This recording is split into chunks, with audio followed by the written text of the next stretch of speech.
ওই শুনছি আর বাতিজা কোনে কোনে বলে বিদেশে আইবো। তো কাকা ওই বিদেশ বালা খারাপ কিছু কইতার না। কাকা তোমার সামান্য কত জিনিস দেয় বুঝছো নি। তো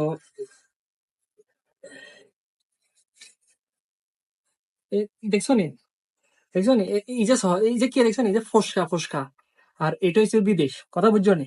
তো কাকা তো ওই মোবাইল বালা নয়, এই কারণে বালা করে দিতে পারি না, কথা বুঝছো নি। তো এটা হচ্ছে বিদেশ। আর দ্বিতীয় কথা হলো যে বিদেশ যেহেতু আইবা, তো কাকার একখানা ভালো পরামর্শ দিই, সেটা হচ্ছে যে ওই বিয়া গা করি আয় বুঝছো নি। বিয়ে শাদী এখানে করে তারপরে বিদেশে আয়। ওই নইলে তোর ওই বিয়ে করতে মাইয়া সাথে যাবা যে, ও মাইয়ের এনে ফকড়ে তুমি টেবার করে মাইয়া দিবা যে, তো দিতে সময় যে আত মাইয়া আত দেখলে কব কি রে, এটা তো আত টাত সব হোড়া, বুঝছো নি। তো বিয়ে করতো না, মাইয়া চিন্তা করবো কব এত আত হোড়া, তার আবার কোন কোন জিনিস আমার হোড় হয়ে গেছে, কথা বুঝছো নি।